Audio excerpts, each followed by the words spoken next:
Shalom, everybody, and welcome to the Yishai Fleischer Show, broadcasting live on the Land of Israel Network to the world. You're a part of it wherever you are. Shalom and welcome. We have a great show for you. I got a chance to get back together with Rabbi Mike Feuer, and we have a long show with a lot of topics that are just going to touch your life, and certainly are touching our life here in Israel, and I think important for the Jewish world. And the only reason that I'm doing a kind of intro to the rest of the show is because of the many issues that we had discussing on the show. We forgot to mention one issue which is very close to my heart, and that is the great and awesome holiday of Lag BaOmer.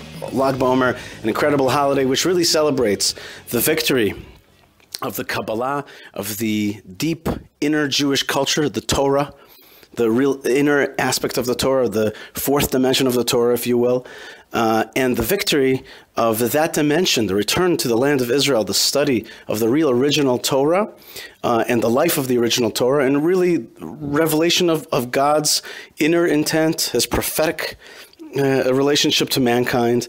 And that prophetic relationship only happens in the land of Israel, and we had to run away. Rabbi Shimon Bar Yochai basically represents running away from Rome, packing up that knowledge into suitcases prepared for the long exile, and we're unpacking those suitcases now. So today, Lag BaOmer, the 33rd day of the Omer, which is the Memorial Day of Rabbi Shimon Bar Yochai, the author of the Zohar. That's the critical and essential work of Kabbalah, of Jewish mysticism, and that's what we're celebrating today. Hundreds of thousands of Jews go up to the tomb of Rabbi Shimon Bar Yochai in Meron in the north of Israel, and we celebrate there. We really celebrate. We dance with beautiful klezmer music, and the nation all around lights fires to say that our fire has never gone out, and that the Zohar, which is the inner Torah's truth, is coming to the fore. And so I wanted to just mention that for a second, because I kind of, with all the other issues that Rabbi Mike and myself talked about, we kind of missed it. And this is a very important holiday for me, and I think for really Jews who sense the powerful return to something that seemed to have been lost or packed away, and then it's unpacked in its full glory. And we haven't yet seen the full glory of it all. It's just revving up right now, but we're certainly in line to see amazing revelations. And you, of course, are a part of it when you're listening to the show and this network, and you're part of the Jewish people, part of the story of the Jewish people, part of the story of Israel, part of the story of God's great ingathering. So the show's title today is Permission to Be Wowed, and get ready to be wowed in our discussion with Rabbi Mike Feuer and myself. God bless you. Stay tuned, and here we go.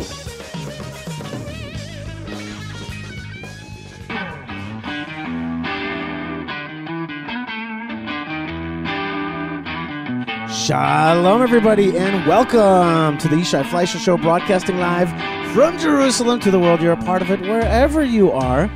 Shalom, and welcome to the Pardes Institute here in beautiful Yerushalayim, and that means we say shalom and welcome to Rabbi Mike Feuer. Shalom and welcome. Oh, shalom, Yishai. It's good to see you. It's great to be with you here, and we are in the heart of Jerusalem. It's great to be in Jerusalem today. From my street, my street's very high. I'm really at the very kind of peak of the mountain, and there's exactly a spot where you see if the sun is just right, and it is often, you see the Temple Mount. Oh. So my street is Shivat Zion Street, Return to Zion Street, and I get when I drive 5 meters from my house, boom, there's the Temple Mount. Yes, it's a happy feeling that today's going to be a great day. It's like a little happy sign for me.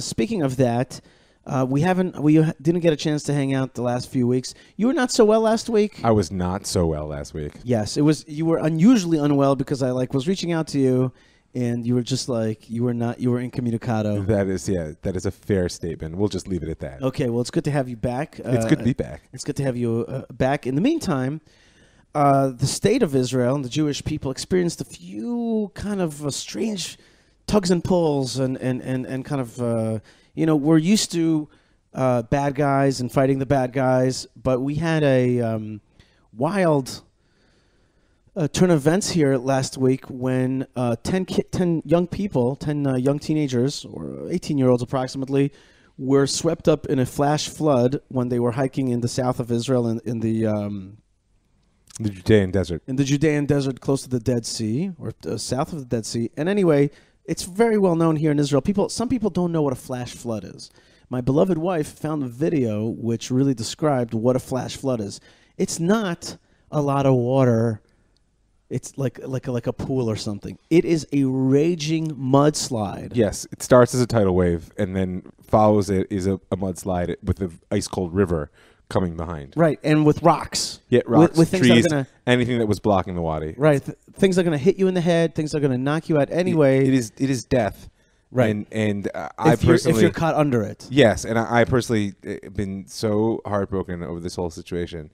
First of all, one of the students at Elao was a student at my daughter's high school. Mm-hmm. So there's a shockwave that really went through. Right. And as I was watching it unfold in the news, she's of course on WhatsApp with her friends and the family and the siblings, and just hearing as things were unfolding. And you know, I read a book, or I heard a book read, I think, about disasters, like man mistakes. What are they called? Human error. Human error. So majority of those kind of errors, when a lot of people die, like airplanes go down, it's usually one error after another. Yes, each one is a small step. Humans. I guess you know, but maybe our listeners don't. I was a guide in the outdoors for a decade, mountaineering, backpacking, boating. I've done a lot of work on what's called risk management. In terms of how you actually make decisions in what end up being life or death situation, is absolutely true. Is what's called cascading bad decisions. Right, cascading bad decisions. Exactly right. And sometimes you have, remember that pilot that landed the plane in the Hudson River? I forgot his name. Later they made a movie out of him. Anyway, and I think it stars Tom Hanks. I didn't see the movie. But basically, the thing is he was an expert at exactly those kind of scenarios. Yes. And he changed his mind within 60 seconds. He changed his mind 4 times. Yes. And what the right thing to do was. What the right thing to do was, but was able to make those decisions and made basically the right decision. Here, clearly a wrong decision was made in Israel. Everybody's talking about it. Basically, the whole country, if you would have woken me up in the middle of the night and said to me, is it a good idea to hike? Everyone would have said no. Right, because it was raining. It was these flash rains. It's the basics of backpacking in this country is you don't go into the riverbeds when it's raining. Right. It's like everybody knows it. Exactly. It's the basics. And that's why it leads me to, and the people that led them to this death trap were good people, very good people. Some, they wouldn't have been doing what they were doing if they weren't. Right. Heads of these mechinot, of these pre-military academies, and guides of them, and people really care about these young people, but they made a big mistake. But it also put into my mind that Hashem, somehow that mistake was, I don't want to state the case, but in some way Hashem didn't open those people's eyes and not to make that mistake. Oh, however you want to say it. My point is, here's what I really want to get to, is that somehow it was catastrophic. It was very painful. My Thursday, that's when it all happened, just was shot, and I was just listening to the news the whole time. And then I was praying that they had lost one girl, had not been found yet by nightfall. Yeah, that was Elaor. Right, and they found her 9 kilometers away. She was swept up by this tidal wave, as you called it. And I was really praying for them. I didn't expect her to be alive, but I was praying at least to find her. Yeah, find the body and also not endanger anybody else, because there's choppers in the air. It was a very dangerous rescue mission. Right, rain was still falling. Rain was falling. Choppers were in the air. Divers were in this riverbed. And so you just really wanted to make sure that nobody else got hurt. And that really happened. But I want to say that I felt that there was usually rain in the month of Iyar is considered a blessed sign. But there was no question that there was, maybe there is a question, but to me it was obvious that it was a little bit of dinim, of harsh judgment. Gvurot hageshamim. Right, Gvurot hageshamim. But afterwards, after it all went past, I thought to myself, I hope that this was some kind of expiation, that these young people were such good and sweet, and the pictures of them were shocking. Oh, it was heartbreaking. Right, heartbreaking. Every single one, just the chayin, the real beauty, like you said, and the charm is such a shallow word for chayin. I don't even know how to translate it. Just the shine, the shine that they all had. So you really hope that it was some kind of, like, sometimes things like this, when things like this happen, like when Ilan Ramon died. There's yeah. these moments where you just hope that it has a greater purpose and a meaning. So I sat Friday night with my daughter, who, like I said, this girl Ella Or was very present in her school, as befits someone who had committed to going to such a pre-army. And if our listeners don't know, these mechinot, these pre-army academies, have contributed an enormous amount to our society, to the army, to a sense of leadership, and in sort of instilling values in our children. So I do want to echo, with whatever judgments are floating around, that the people who made these decisions are people who have devoted their lives to doing good things. Yeah. So they should not be judged by their failure. Right. As in terms of their life mission, at the same time, okay, everyone's responsible. Okay, and I think that I hope that they'll be the first ones to accept that. Right. But there's more to their story than that. Sure. But so we were sitting Friday night, and I had been reading Rav Kook, Orot Milchama, The Lights of War, which is an important section of his writings. And he was speaking about this notion of the innocent who are, he uses the lashon of swept away b'shetef hamilchama. When shetef, is the same word as shitafon, as the tidal wave, this flash flood that these young people were swept up in a tidal wave of war, of battle. Right, meaning in war, we always say innocent people die. And it raises a huge theological question. Meaning, I understand, like, the bad guy stands up and shoots at the good guy, we can understand that's a clash of values as embodied in human beings. We're going to speak more about that later. But what about, like, as a friend said to me, I'm not afraid of the bullet that has my name on it. It's the one that says, to whom it may concern, that makes me nervous. Who said that to you? We can talk about it later. I just want to meet whoever came up with that phrase. Yeah, it's a brilliant one, right? So we're speaking to but we are told that when a certain judgment enters the world, even it can be undiscerning. And this is exactly what I'm driving at. Rav Kook talks about this idea of yesh nispeh belo mishpat. It is true that people are taking from the world without justice, without reason, without, and I was speaking to my children about this. It's a hard thing for young teenagers to absorb, but what he says is that in war, and I think it applies here as well, this idea of yesh mispeh belo mishpat, that people are just taken, has what he says, has mitat tzadikim mechaperet, that the death of the righteous brings atonement to the world. Now you might think, wait, what do you mean the death of the righteous brings atonement? Let them stay in the world and help us by their example, by their actions. But the reality is that when something like this happens, we're all called to do a cheshbon nefesh, to do some sense of how can I make my life better? Not like as this caused me to do that in some simplistic theology, but simply the only thing we can do in the face of this type of tragedy is to resolve to do better. And through that, it doesn't give meaning to their deaths, but from their death we gain meaning. And I think it's a very important response for us to have, because the question of why is not one we'll ever be privy to the answer of. But the question of what do I do with this is one we can answer ourselves. So you reminded me of another thing that I wanted to talk with you about today. This week, I spent the first 2 days of the week, Sunday and Monday, very, very fully and very busily, starting at 6 in the morning and finishing up at 9, 2 days in a row. And basically, there was a well-to-do couple from Chicago. And the lady of the house decided that for her birthday, she wanted to do 2 days of chesed in Eretz Yisrael. And I was lucky enough to chaperone this amazing couple. Incredible. And first we went to a battered women's shelter. I can't say where because it's kept secretive. And I got to see it for the first time and hear some incredible stories, scary stories. Oh, gosh. I saw the children, because I didn't understand that a women's shelter here in Israel, certainly one of its first priorities is to have a kind of school type of environment until the shelter can help put them in a school, the children. So we're talking about kindergartners to young teenagers. So I saw that.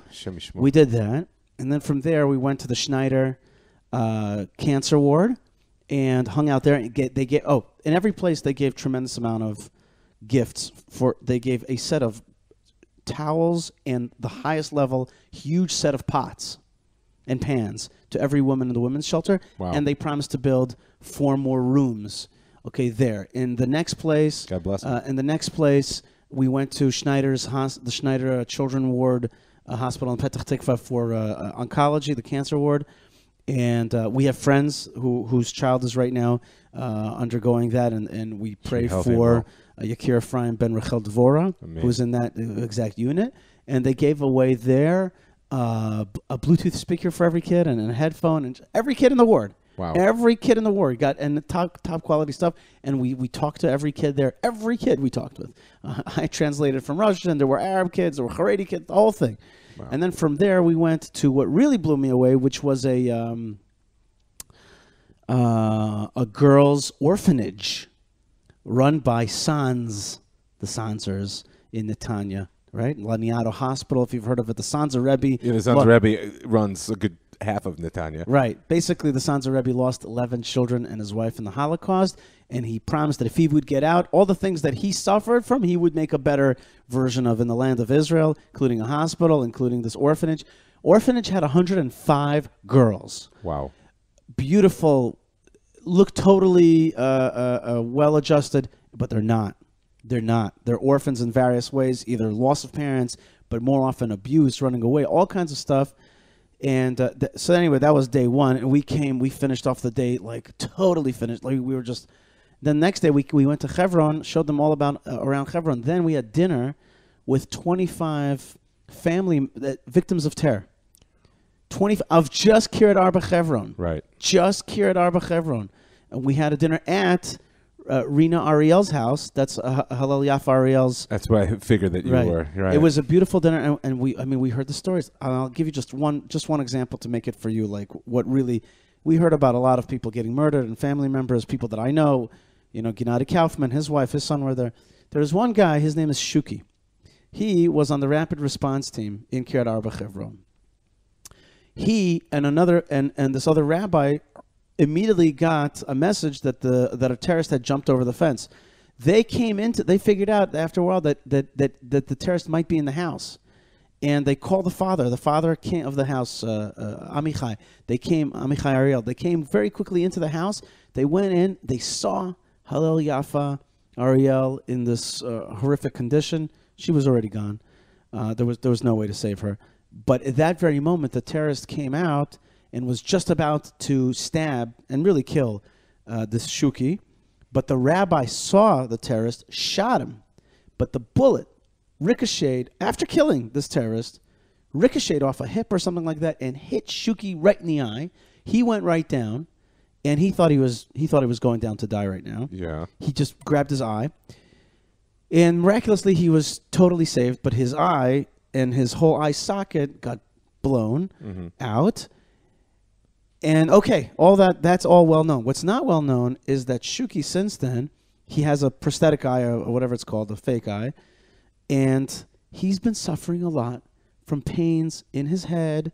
Now he told me, this is a tough guy. He said to me, Yishai, I have to go to surgery now. I'm just as scared of the surgery as like I have trauma from the last surgery. I told him I don't want surgery unless you promise me that I can stay in the hospital on morphine for a week. His whole the bone underneath the eye is still shattered, and his eye falls. His prosthetic eye falls lower. It needs to be fixed, and he's afraid. Now this is a tough guy, really tough guy. And he told me that he's also been having issues with the state of Israel, with the internal Ministry of Internal Affairs, to get all what's coming to him because he's now 100% disabled. Anyway, just that stuff, that real stuff after it all. Yes.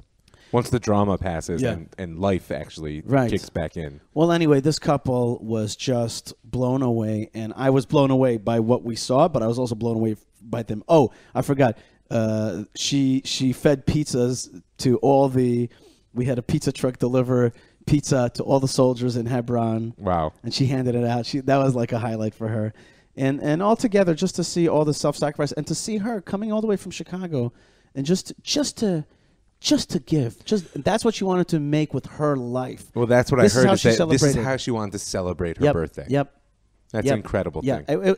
I'm telling you honestly, I never saw anything like it. Right. And it was a whole day of just listening to painful stories and giving. For every one of the families of these families, they gave about $1,000 of food coupons for Rami Levy. Just like every family, they just gave and gave and gave. Wow. And I mean, God bless them that they can give, but also like, and there was nothing haughty about them. Nothing. There was nothing like at all. Like they were just like they just wanted to. And this is how she celebrated her birthday. It was. God bless. Admei of Isrim. Those were 2 days of meaning. Yeah. And I was drained after that. Tuesday I was like, you know? I bet. Tuesday was now this leads me to yet another thing which I wanted to discuss with you, which is that on the last day, Monday night, as we were driving already back from Hebron, the Prime Minister Netanyahu was on the radio. We were already Monday night. That was Monday night. Feels like it was a year ago. Our driver, David Flalo, who is also an expert in Jewish tours to Morocco,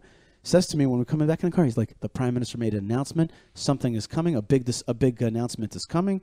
So the announcement was made that the Prime Minister is going to have this news, what's it called, a press conference. And there's like tension. Like, hey, did you think we were going to war? I thought it was not possible. Yeah, it was definitely one of the thoughts that crossed my mind. But then I was like, well, it's not going to be done in a news conference. I didn't know what was going on, there was already rumors, and it was pretty obvious that it's. I'll tell you what. The night before, Sunday night, there was bombings in Syria of all kinds of installations. Big ones, yeah. Big, massive explosions. They had it on video, like a gigantic. So much so that there was registered an earthquake. Yep. In Europe, they registered 2 point something on the Richter scale. Yeah. And this was after, and here's another thing I wanted to ask you about. We're on the list. Yeah. So we're driving and we're listening to Prime Minister, and everybody already, you probably know by now, he laid out a whole case of how the Israeli Mossad went in. Just incredible. Right. Huh? Found 100,000 documents. They stole a ton of material from a suburb of Tehran. Right. And got it back. And translated it. Well, okay, fine. Right. I'm just saying the the whole how did thing. they get it out of the country? I don't know. I really don't know. Oh, that was interesting. Was the Yort site? It was exactly the Yort site. The 53 years since the hanging of Eli Cohen. Really? Yes, that night. Wow. That night when he spoke about that, it was the Yort site. The greatest spy ever for our country. The greatest spy ever. And I want to add one more thing. The day before, a certain American official. Mike Pompeo, right? Secretary of State. Secretary of State. It's like wow. When you think about like John Kerry and how I felt that he was how things change. Yeah, and suddenly there's Pompeo. Now I told my wife, notice that name Pompeo. Does that remind you of anything? There was a general in 63 BCE. His name was Pompey, right? Yep. This is the guy that took over Jerusalem. And basically, he was brought in by the warring brothers of the Aristobulus and Hyrcanus, right? The last seconds, right? The last of the Hasmoneans, right? And basically, he's the Roman general that conquers Jerusalem and basically destroys Jewish sovereignty. He's the beginning of the end. Yes, he's the beginning of the end. And here comes Mike Pompeo, and him and Netanyahu are hugging and obviously collaborating. Next thing you know, things are blowing up, and there's all these announcements. It's like, no, there was no connection here. Right. So I was just like, is this Pompeo come back in the world to do his tikkun? I mean, come on, that is an interesting. It's tempting. I hear it. It's tempting. It's tempting. And anyway, so here we are listening to this thing. So we had this full day, and suddenly, you're right, there was definitely an atmosphere of like, what are we going to war and bombing the night before in Syria? Major, obviously, depots were blown up. We're already at war. The question is, at what point did the gloves come off? Right. We are at war. You're absolutely right. We're at war. We're bombing, and they're doing their actions. And right. Yeah. So yeah, that's those were a lot of things, and here in Israel at the same time, it's like do. Let's go. And tonight where it's Lag BaOmer. Yep. And everybody, what the news is talking about is be sure to have, be safe. Be safe in the fire safety and the traffic. Right. And the north of Israel is going to be full with Jews going to Meron. Biggest Jewish gathering in the world. Right. And not afraid of some kind of, or at least feel defended from some kind of Iranian aggression.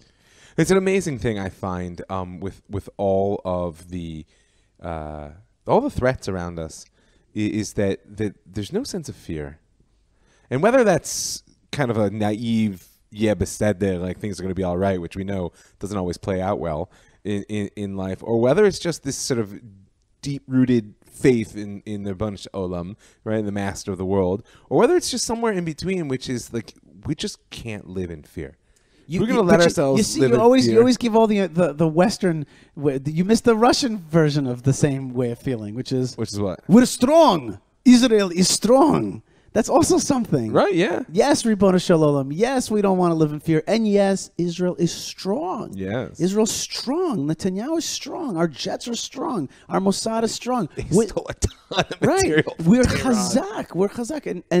And that's something also. That's like, that gives people a confidence. It gives people a sense. God forbid, please, don't ever misunderstand that I'm trying to say this is something external to God or no. God has given us the strength. He's given us strength. But we are strong right now. People feel that. The woman in the street knows that Israel's strong. Israel's got her back. Mm-hmm. That's something also, no? Yeah, it's true. I hear it. Yeah. We keep coming back to that whole Russian American thing. I think it's important, actually. I think it's important. I could give a speech about why I think Israel has rights to the land of Israel in front of an American audience, and I'll talk about it in international law, and I'll talk about it in logic and in history, and then somebody will just get up and be like, "Oh, you're right wing because you're religious." Because for many Americans, the only way you can contemplate being nationalistic is if you're like linked into to religion and God. But as the Russian side of me says, I have the same opinions as a secular Russian Israeli. It's a perspective on the Middle East. It's a perspective on how to survive. Strength is part of. I would push further. It's actually just a perspective on the world, meaning there are two competing worldviews here of whether there is some legitimacy to the nation being the sort of unit of measure for the polity of the world, right? Nations, wherever you're going to draw the boundaries and whoever gets to be part of the game. Or are you assuming that nations are actually just at best, second best, if not downright evil, and that really you're a cosmopolitan, that really every individual is the unit of measure of the world, and we ought to have some international sort of global civilization. Right. I'm really pushing this line. You're absolutely right. In my analysis of the Zionist era and the Jewish story. It seems to me that we're playing this challenge out now. And we're still playing it out. It's nothing new. We're playing it out, and though there's cosmopolitan ideas out there, it's still a world of nation states, and still ethnic groups do coagulate together and look the same and have a similar language and have a shared history and have a shared vision for the future, generally speaking. Okay? Yeah, absolutely.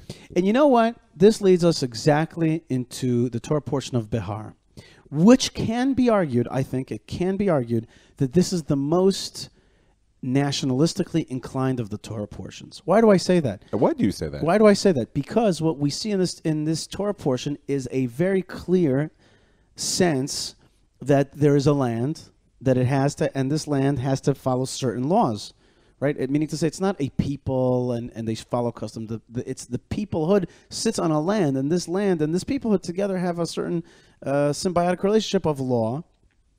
And furthermore, there was a little bit of this last week, but in this Torah portion is a sense of the other, the Gentile, the ger. He may be a proselyte or he may be a resident alien, but he's an other. Okay, and maybe you can take what do you call it? On loans, interest on loans from a Gentile who lives in your land. You may have him work hard labor and different things. Of course, all fairly. But with your Jewish brother, there's an us. There's an us and there's a them. Even though the them, the they, the other might be within your sovereignty. Yeah, and you Torah have to creates treat them fairly. obligations toward them, but it definitely draws a very clear distinction between the ger and the ezrach, right? The citizen and the stranger. Even though it's important to note that there are many places in which the Torah will go out of its way to say there's one law for the ger and the ezrach in terms of basic morality, in terms of what we would call civil law.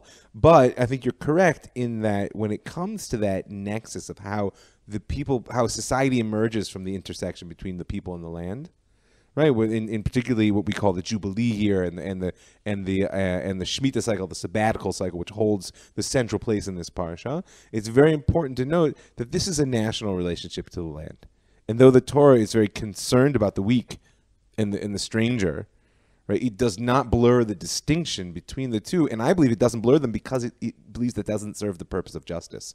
that in the mind of the Torah, it's an illusion to think that distinctions don't exist, and that when you pretend that they don't, you end up doing evil, not good. Even if your intention was correct, is that there's a peoplehood which is the basis for justice in this land.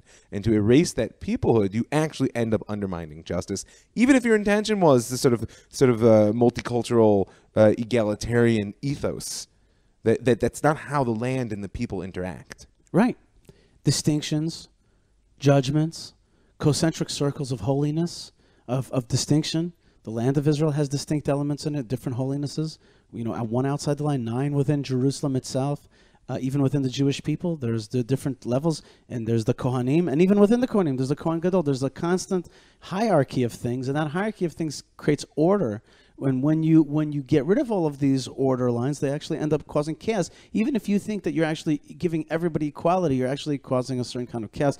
In any case, I'm arguing that Behar, this Torah portion, is very much a nationalistically minded Torah portion, that it sets out land barriers and its borders, and it sets out distinctions between the Jew and the non-Jew. And there's something very important to me in that, is that it takes for granted that the basis of a just society is socioeconomic. So one of the great challenges I feel we face here in our country. I mean, when we say Israel is strong, we don't just mean the military. The economy here is booming. An example of that is like Russia, where you have a country whose military is strong, but the people are living in poverty often. Right. Well, but one of my concerns is that there is a growing individualism which fuels our economy and is fed by it in the consumerism and the gap between the rich and the poor. Now, thank God, if you look at the percentage of Israelis who are involved in volunteering, or the level of tzedakah, of giving one to another, it's incredible. Nevertheless, I feel like this part should challenge us to think as a society as a whole, not just to rely on individuals and their goodwill, God bless everyone for it, but to think, how do we structure a society that can take the wealth and power that we have and build a whole society that can free human potential from this constant sense. You ever feel like you're running on a hamster wheel, right? And you and I are doing well.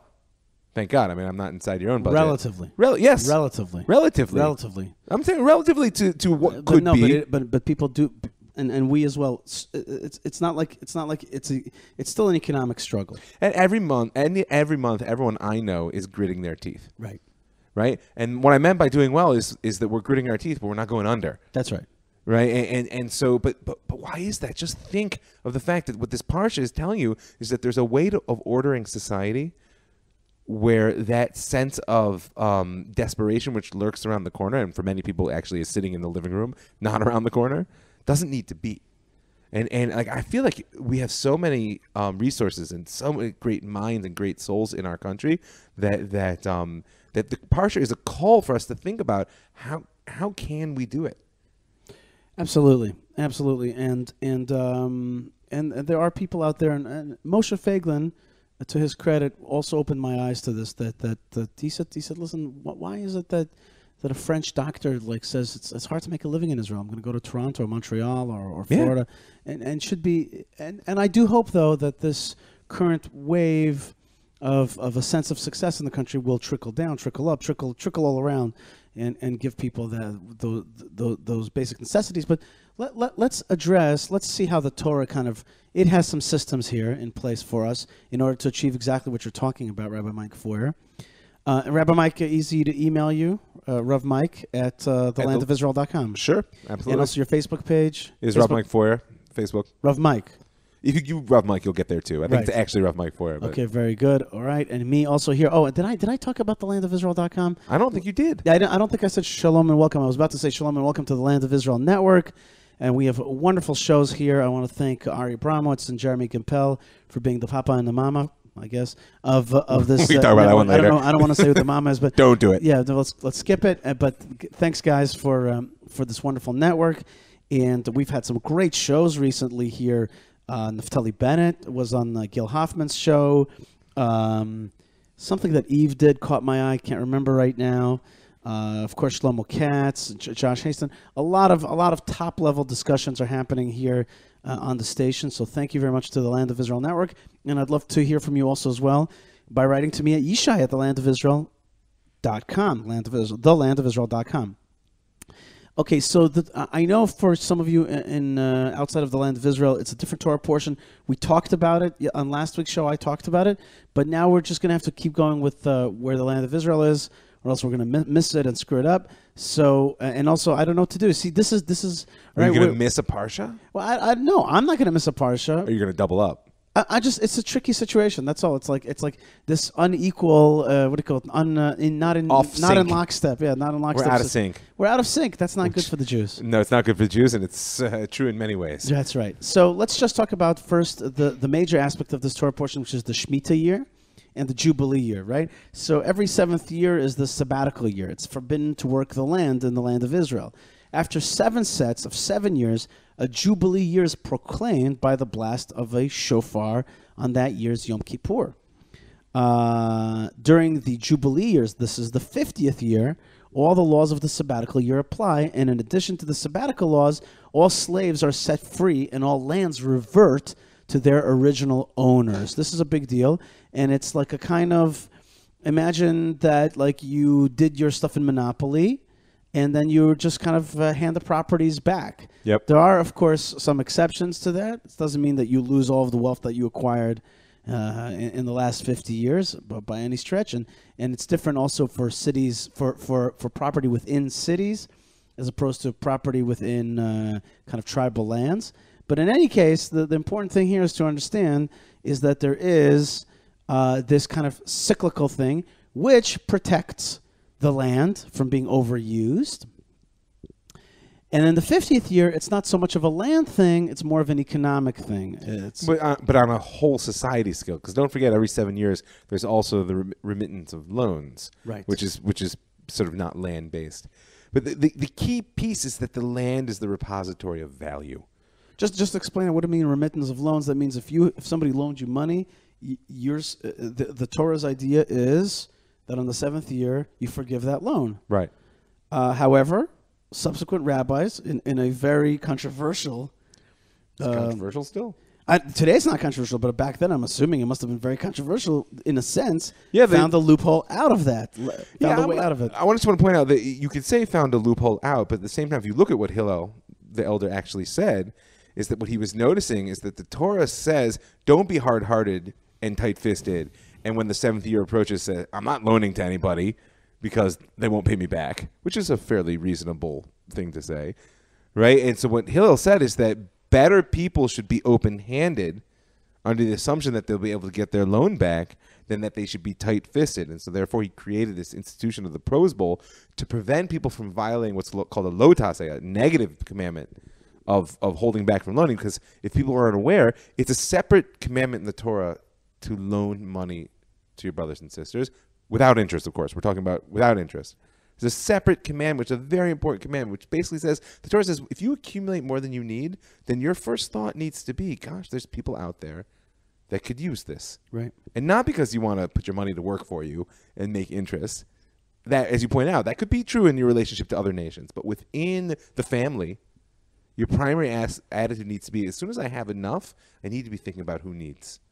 And that's a very big shift that it's difficult to make. I'll admit it. It's difficult to make. You work hard. You accumulate wealth. It's not so simple to look at it as oh, God gave this extra to me so I can help someone else. It's much easier to say, like my hard work and my strength brought this in. Right? And so what I would like to see is that somehow we find a way within our society, at least to encourage that behavior, if not to mandate it. Absolutely. Absolutely. And those people that I described, that couple from Chicago, they had that. They a had shining example. Yeah. In the second aliyah of the Torah portion, we are commanded to conduct business ethically. Since, as we said, all lands revert to their original owners during the Jubilee year, the amount of the years remaining until the next Jubilee year must be taken into account whether a real estate sale is conducted and the price is set accordingly. The end of this section teaches us to not lie, basically, and not to mislead our fellows. I actually read one of my favorite halachic treatises in Rav Malamed's book, what's the Pnei Halacha, and there's a whole section on speaking truth. and he brings many, many different sources, and this is one of them. It's a great work, by the way. It's an amazing work, and that just parenthetically, it's important to say there are great works today. Rabbi Benny Lau on the Sages, Panine Halacha, and many, many more. There are today. And people should know that Rav Melamed's work, Panine Halacha, is actually completely available in translation online. Yes, it's all free online. There's an app. I have an app. Yep. I have an app, and when I would need to fall asleep, I just open that up and so that's a great example, by the way, of what I'm speaking about. Here's a leader of our day who put incredible amount of work into producing something, and his decision was now it just needs to be available to everyone. Right. That's a powerful point you're making. So Pninei HaHalacha, the pearls of the law of Jewish law. Yeah, it's all available online in English. And Hebrew, of course. And there's a great app for it. I don't know if the app is in English, but I don't know. But I know the app is in Hebrew. But if you want to just read the Jewish law and understand it in depth, without too much in depth, meaning to say the bottom line law by someone who's deeply engaged in present day Israeli society, right? Fabulous. Okay, and if you forgot how to reach that, write me an email and I will send it to you. Okay, that sounds really good. Oh, by the way, speaking of sending stuff, last week I made a little competition for folks I enjoined people to. Is that the way to say it? You encourage them. I encourage them to write to me Lego Ba'omer. Okay. Oh. And Malka just sent this morning. Is about to send. I think we need the addresses now, but 2 people wrote to me hashtag Lego Ba'omer, and they are getting little J brick Lego sets. Okay, awesome. That's right. One is a Lag Ba'omer one for the first prize winner with a little Rabbi Shimon in a cave, and the other one is like a set of tefillin, made from Lego. Very neat, very cool. Okay.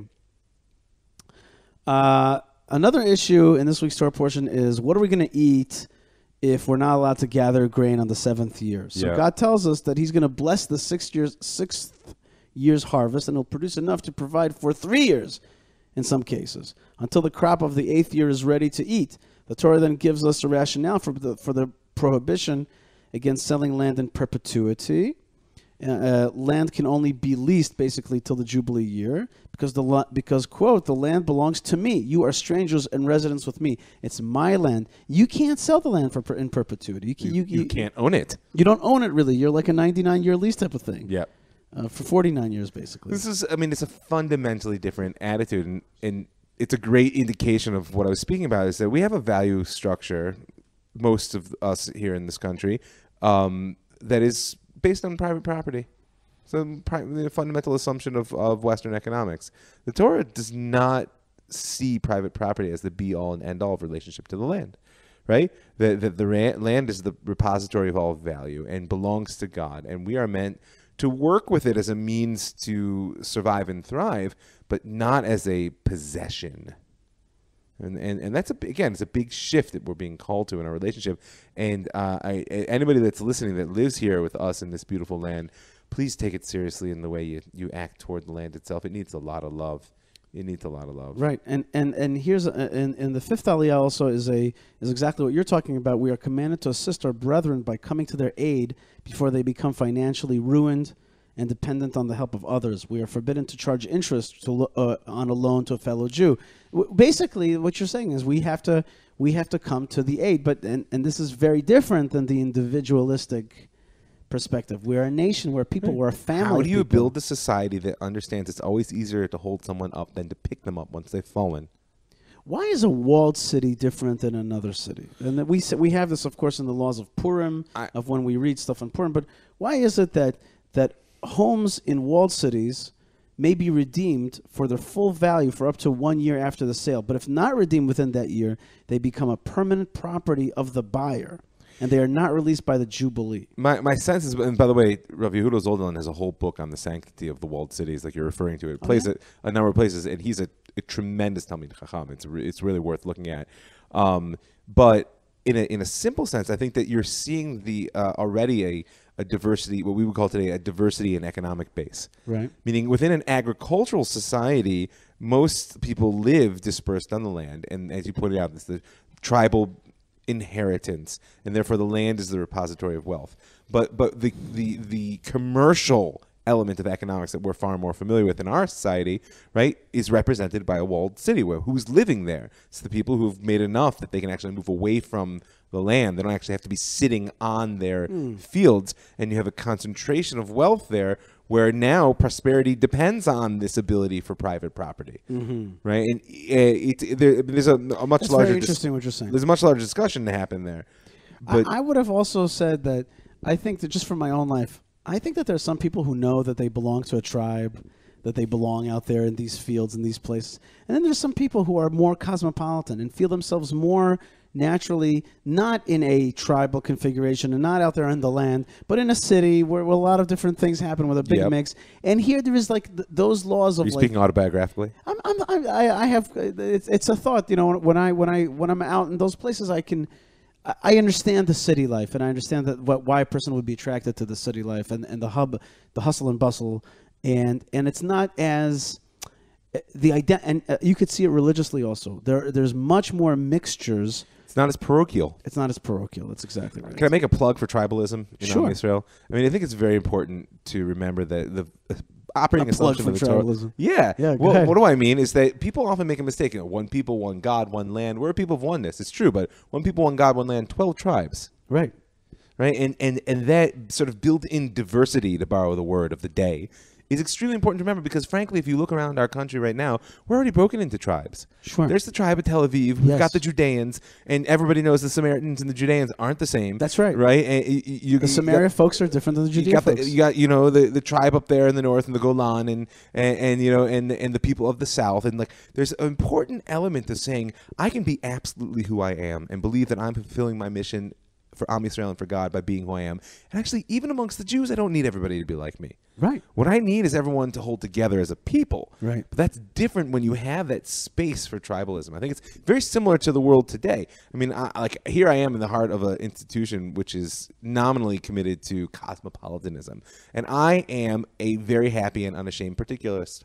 Right. And I actually believe that the healthy way of working the world is by respecting the boundaries and finding a way where peoples, nations, tribes can learn to work together, as opposed to assuming that the only way to get along is that everybody is like everybody else. That's right. Homogenization is not the only way to do it. No, well, not only that, but it's proven itself to be one of the most brutal visions that humanity has ever propagated. Right. It's a suppressive vision. Yeah, and but that's the same idea as general nationalism. General nationalism, the idea is that ethnic states will have their own separate borders, and then they will get along. Well, by developing their own culture, protecting their own safety, looking the way they look, and having their own language and their own history, but thereby, after having that safety, be able to relate to the guy next door. And this is precisely my point about the tribalism within Am Yisrael, is that, as Rav Kook says, is that the divisions of peoples is a source in history of conflict and war, but it's also the only source we have for real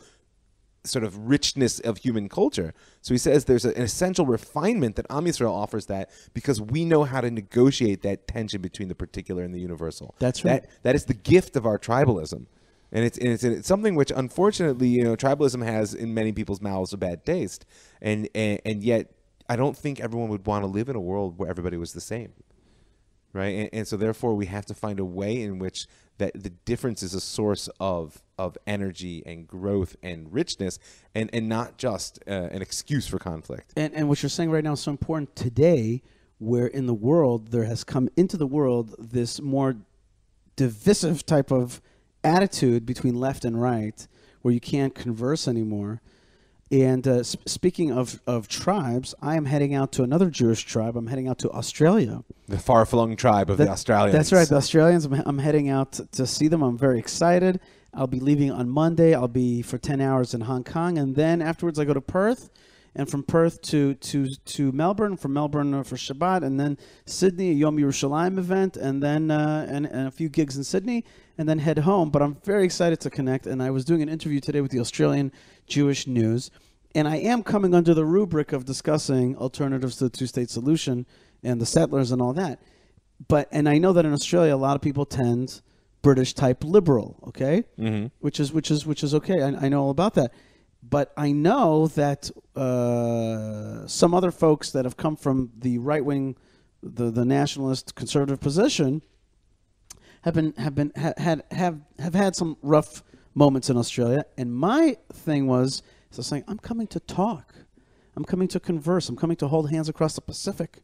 I'm here to share with you our life, and to also hear about your life, and to hold hands and to stay connected. I want to share with you a position and a perspective so that you know it, so that you hear what people are talking about. I'm not here to preach at you or teach at you. I'm here to it's dialogue. It's dialogue and love and a relationship, a closer relationship where we understand each other.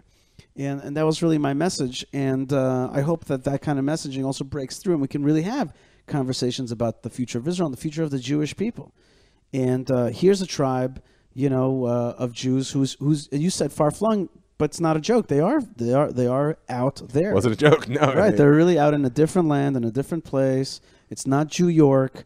It's. You look up at the sky, and the stars are different. The stars are different. It's an astounding experience. Right, you've been to Australia. I have. Good land there, eh? Yeah, I spent a good 6 months traveling there after I graduated college. Right. Aussie, Aussie, Aussie. Oi, oi, oi. And here, the wonderful, famous chef here, David Berman. David Berman at Should be helping well. God bless him. He was like, Yishai, just make sure to eat the lamb. The lamb chops. The lamb chops. And I indeed shall make sure to eat the lamb chops.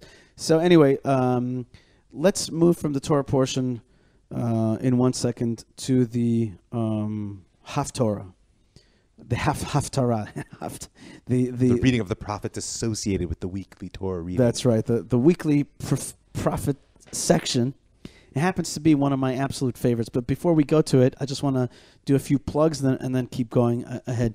First thing, I want to thank the good folks at Tchelet, Tekhelet, for helping us be True Blue Jews. True Blue Jews, absolutely. And there's nothing like, I just love getting into conversation with people wearing the Tchelet. I'm like, dude, that is a nice Tchelet. Like, yeah. People are excited about it. And I want you to take the opportunity to become a true blue Jew, and that's your step, your connectivity to the story of redemption, to the story of the land of Israel. It's really worth it, and it's really fun, and it's a mitzvah. It's a mitzvah, and it's a living renewal and redemption. So check out TEKHELET.com. I want to thank, as I said before, the Land of Israel Network with many great shows. I also want to thank the good folks at HebronFund.org, and I'm going to be in June 3rd at the wonderful Israel Day Parade in New York City on our Hebron float. So come out and see us. We're going to be floating all the way down Fifth Avenue and connecting people to the fathers and the mothers. We have a weekly tour, sometimes in the high season, 2 times a week tour with the famous Rabbi Simcha Hachbaum. You can't miss it. You got to be on it. Come and connect to the story. So that's at HebronFund.org. Our good friends at Janglo.net, the information superhighway for everything in the land of Israel in the English language. Janglo.net, good friends of ours. Zev Stubb, brilliant creator of Janglo, and continues to manage it.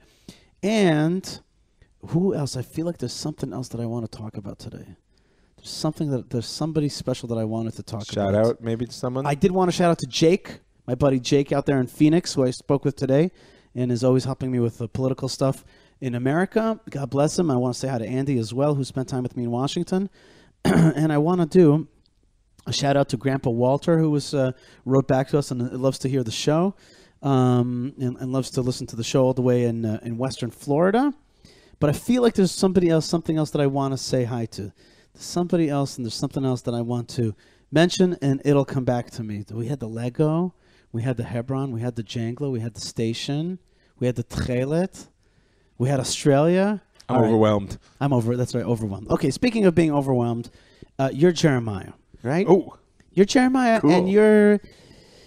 Well, Jeremiah's got... It wasn't an easy life, but come on. I mean, he's thrown in jail and stuff like that. And the whole sort of watching the temple burn thing. Right. So he's in some kind of... but he was a prophet. He was a prophet, and he gets to have... He's Jeremiah, He's got songs about him. Yeah, don't go there. Don't go there. And there's Jeremiah, and God's like... And you could feel that the city's about to go down. Oh, yeah. Jerusalem's about to go down.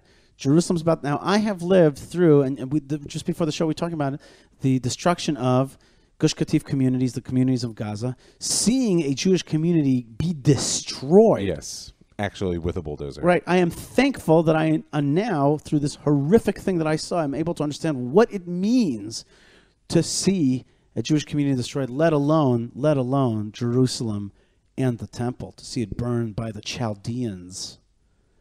That's a bummer, okay? So here comes Jeremiah, and he's about to witness this. God says to him in chapter 32 of the book of Jeremiah, hey, you know that your cousin is coming over right now. What's his name? Hanamel, right? Yeah. He says, I want you to buy your cousin Hanamel is coming, and he wants you to buy a piece of property that is in the Benjamin region in the town of Anatot. Well, just to be clear, he wants him to redeem it, meaning it belongs to Hanamel, and he became poor, so he had to sell it to someone else, and Jeremiah is next in line to redeem it. Right. And apparently he's got the cash. He's got the cash. Please buy my land in Anatot in the territory of Benjamin, for the right of succession is yours, and you have the duty of redemption. Buy it. Then I knew that it was indeed the word of the Lord. So I bought the... Yeah, go ahead. Well, the ultimate bad investment, right? Because Jeremiah knows that within a space of a year that the whole country is going to be overrun by the Babylonians, and what buy your field from this guy? Like, who's gonna? That's just throwing money away. I'm never going to be able to realize my investment, right, as we say. It's just it's so fruitless, and it's so there's ironic. No it's future. Right. There's no future. Right. But God told him to do it. So I bought the land in Anatot from my cousin Hanamel. I weighed out the money to him, 17 shekels of silver. That's a lot of money. Oh, yeah. I wrote a deed, sealed it, and had it witnessed. And I weighed out the silver on a balance. All right? Document, sealed, witnessed, paid for. I took the deed of purchase, the sealed text, and opened one according to the rule and the law, and gave the deed to Baruch, the son of Neriah, son of Machsiyah, in the presence of my kinsman Hanamel as witnesses. They were named in the deed. There's a lot of info here. Yeah. Excuse me. Right? In their presence, I charged Baruch as following. Thus said the Lord of hosts, the God of Israel. Take these documents, this deed of purchase. Oh, I forgot to say, this is across from your house. Yes, not far away. It's. Yeah, we can see it. You could see it. Yeah. You could see the army base of Anatot. Sure, absolutely. And the modern Jewish village. That's right. It's there. We'll get back to that.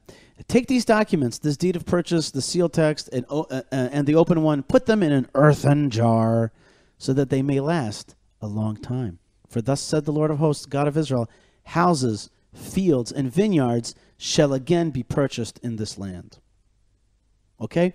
We got it, right? Basically, this is a sign for you that you'll see destruction, but it will be back. The story is not over. Right. But interestingly enough, I would say that's the end of that. He said it. God said it. Right. But this is not what happens. After I've given the deed to Baruch the son of Neriah, I pray to the Lord, because what we're missing here is how bad it really is. Yeah. And he says, I'm translating from, it's literally in a biblical in Hebrew, aha. That's oi. It's the original oi. It's what we like to call a krechts. A krechts, or in English, an onomatopoeia, which is oi. Oi.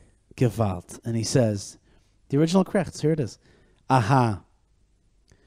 Lord God, you made heaven and the earth with your great mighty and outstretched arm. Nothing is too wondrous for you. You show kindness to the 1,000th generation, but visit guilt of the fathers upon the children after them. In parentheses, those are the people who don't repent. O great and mighty God, whose name is Lord of hosts, wondrous in purpose and mighty indeed, whose eyes observe all the ways of men, so as to repay every man according to his ways and with the proper fruit of his deeds. You displayed signs and marvels in the land of Egypt with lasting effect, and one renown in Israel and amongst mankind to this very day. You freed your people Israel from the land of Egypt with signs and marvels, with a strong hand and an outstretched arm, and with great terror. You gave this land that you had sworn to their forefathers to give them, a land flowing with milk and honey. And they came and took possession of it. But they did not listen to you or follow your teaching. They did nothing of what you commanded them to do. Therefore, you have caused all this misfortune to befall them. Here are what is this word? Sigamons? What does that mean? I'm not looking at the English. The 24 Hinas Solelot. Oh, I guess the batteries of their enemies. There's a funny English word here. Here are the Sigamon. It's two words they compounded. Siege mounds, okay? Uh-huh. I didn't know. Siege mounds. Siege mounds. I didn't know it was one word. Here are the siege mounds raised against the city to storm it. And the city, because of the sword and famine and pestilence, is at the mercy of the Chaldeans who are attacking it. That's important. Like, suddenly the camera pulls back and you realize that this whole real estate deal happened in a city under siege where no one can even go out to this field that you've just purchased, much less think about ever planting it again. You hear the pathos here. Oh, yeah. You know? Here's the siege mounds. And people are dying from famine and pestilence. What you threaten has come to pass as you see. Yet you, Lord, said to me, buy the land for the money and call it in the witness when the city is at the mercy of the Chaldeans. Mm-hmm. And then it says, then the word of the Lord came to Jeremiah. Behold, I am the Lord, the God of all flesh. Is anything too wondrous for me? And it keeps going, but the way the rabbis have us, they stop us here. Like, that's it. Like, is anything too wondrous for me? Is anything too wondrous? Can you believe that the Jewish people will be exiled and the temple will be destroyed? This is, by the way, about the first temple. Yes. Right? So we're still yet before the second temple, which is not so far after this first temple. Right, I mean, because the exile that Jeremiah is launching out into lasted for 70 years. Right. The one that we are returning from lasted 2,000. Right. Right. But it's so important to me that this is how it ends. It's like God doesn't try to explain. God just says, listen, you've got to step outside yourself. Right. I understand, Jeremiah, your rational calculus is perfectly accurate, that it is a foolish thing to take your money and buy a field when you can't even leave the city to go see it, much less is there any hope that you'll ever be able to plant it and reap its crops. But I don't look at the world that way. I want you, because you're a prophet, just to step into the divine perspective right now. Because I'm telling you now, there will be life here again. And how that's going to happen, well, is anything too wondrous for me? And that word pele, right, is the place, according to our mystics, where paradox resides, where the two things that can't possibly coexist in the human mind, that's where they meet. Right? And it's so important that the hope which this Haftorah is meant to instill, that there will once again be a land filled with the people of Israel, which is reflective of the values that the Torah is communicating to us in this parsha. It will be again. And if you can't imagine how that will be, that's fine. Just know, says God. Just know. There's nothing too wondrous for me. For us right now, as we're talking about this, it's like easy to buy into it because we see it. But it's easy to forget, actually, because we see it. Right. That's what's hard. Right. I mean, yeah, it's easy to buy into because you and I read this text and we know it's speaking to us. And that it's happened. That it's happened. That's real. But unfortunately, and I see this as a teacher here almost every day, it's also easy to forget. It's like, well, okay, the modern state of Israel, and I can tell you the history of it and why it happened socioeconomically and politically and all these things. Wait, stop. Just roll back tape 150 years. Right. This was not obvious. No. In any way. No. Not only was it not obvious, like I'm right now in the middle of the story of Herzl in my podcast. They thought he was a madman. Right. They laughed at him. Right. Right? They said, you're insane. That's what Chadam said. Only a madman would think that millions of Jews will come to the land of Israel. Right. You know what Herzl wrote after the first Basel conference? Right, when he first launched this idea of, he said a few days after he wrote in his journal, he's like, I announced the birth, the Jewish state was born today. He says that, and everyone will laugh if I say it out loud. And he said, but in 5 years or in 50 years, right, everyone will know it's true. And 50 years afterwards, the modern state of Israel was born. That's right. And this is the power that Jeremiah is trying to communicate to us here. Right. And I think maybe another way of saying what you just said is, remember the first onomatopoeia, which is, aha, like, oi. Oi. The other one is, wow. Yeah. You got to be wowed by or, it. Aha. Aha. Aha. Aha. Right? But you got to be wowed by it. You got to be wowed by it. And I actually sometimes find that telling people, hello, this is a moment to be wowed by it. Yes. People are like, okay. Permission to be wowed. Yeah, let yourself go into it. Permission to remember those books by Rabbi. Permission to Believe. Permission to Believe. Remember that? Yeah. Permission to be wowed. I'm telling you, it's so important. I do it with my students all the time. Yes, I hear your complaints. Yes, I hear your criticisms. Yes, I hear your skepticism. Fine, we'll get to that. But give yourself a minute. Walk the streets and be wowed. Right. And that's why your podcast and in general history podcasts, people like yourself, but also Rabbi Beryl Wine and others, they give you perspective. They give you a perspective. Again, here, the Russian Jewish perspective and Russia in general is more historically minded. For example, the Holocaust, the World War II is much more alive and meaningful for the Russians and Russian Jews than in America. For some That's what reason, happens when 20 million of your citizens die in a war. You Right. don't forget so quickly. right On your own soil. That's right. But remembering is very important, and it gives you that wow moment. And if you could feel Jeremiah's break, and that's why I wanted to read that extra part, because it could have totally ended with, Like, felt, okay, I did it. God told me to. right, or like it could have been a little bit more, a little more kind of more short, a little bit more terse. It's like, buy this land, what for? Because Jews will be back. Okay. And then he launches into like, Really? yeah, I'm seeing it all go down. I'm seeing it all go down. God says, I'm going to do it. I promise you, I'm going to do I it. know what you're looking at. Right. And he recalls all the history of God and the Jewish people, and he also promises, not only will God bring us back to this land, basically the other word there, you will also do tshuva. Yes. You will also return to godliness. You will also return to serve God. We learned that, of course, in prophet Ezekiel, a little bit more, robustly, when it says, like, you will return to serve me properly. And this is the heart and soul of Parshat Bahar, because the idea of a personal repentance, as it were, religious observance, pales in comparison to a national return to the construction of a society which in its every aspect expresses the justice and the will of God in the world. That's the vision. Right. That's right.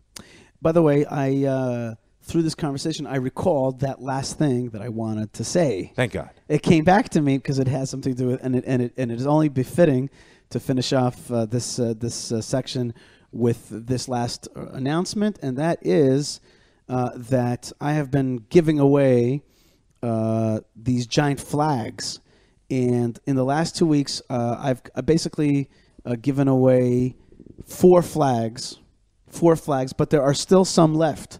Giant flags from either Hebron, the Mount of Olives, or the top of the Mount of Olives, or the city of David.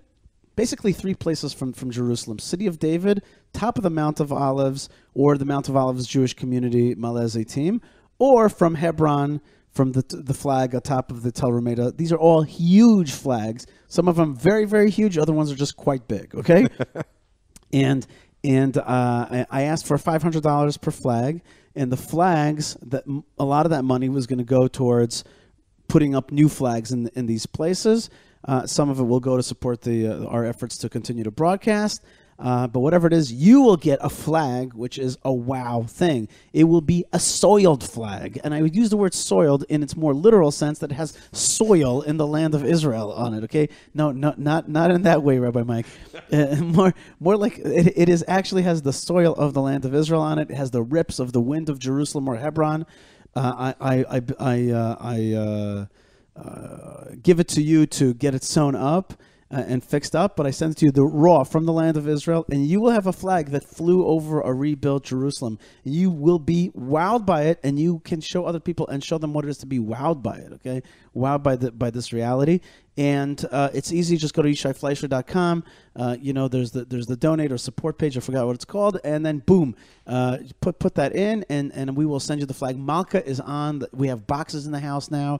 They're beautiful. I saw Malka today with a big box, and we have to go to the porch in order to fold these things because they're so big, right? And we go to the balcony to fold it, and we fold it. We sent it out, so it's going out to Bobby. It's going out to Adam. It's going out to our friend Arthur.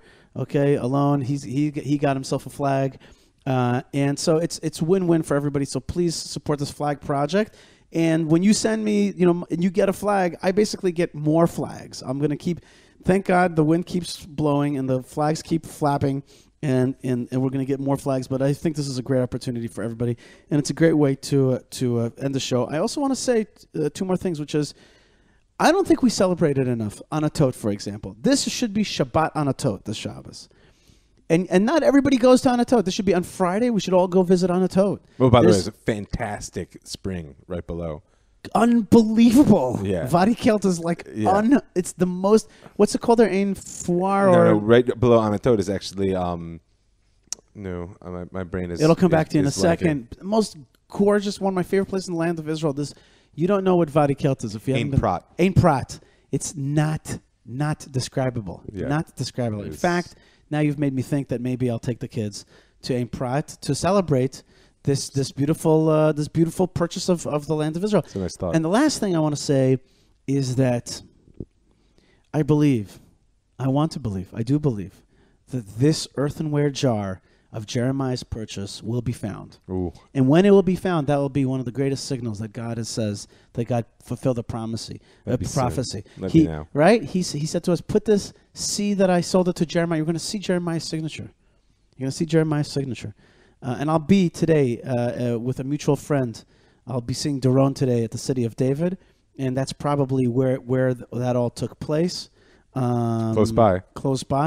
And the people from Jeremiah's time, their seals have seals of their of these a number of them, right, of these important officers in the kingdom. Shlomiyahu, there's a lot. Right. It's unbelievable. Their actual seals have been found, and we will find one day this earthenware jar of the purchase of Jeremiah, and I think that'll be the greatest signal to us that we are indeed back home by the will of God.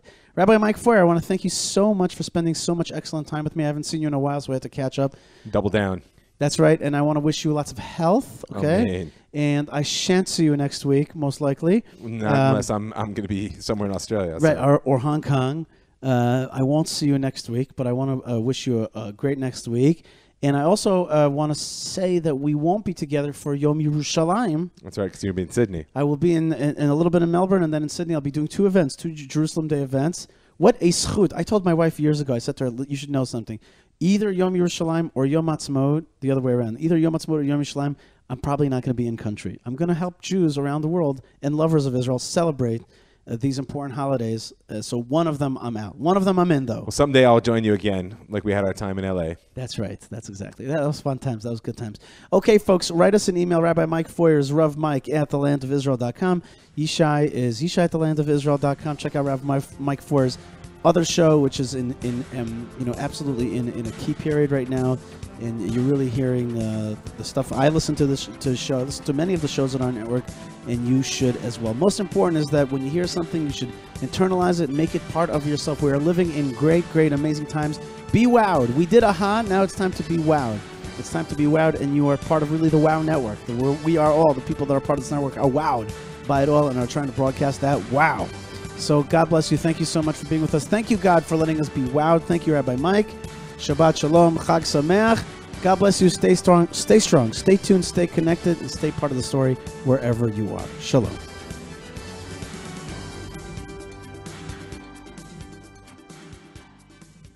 Israel was founded despite the Holocaust, not because of the Holocaust. This week on Inside Israel Today with Gil Hoffman, an interview with Naftali Bennett, head of the Bayit Yehudi Party and Minister of Education. It's not about the safe haven.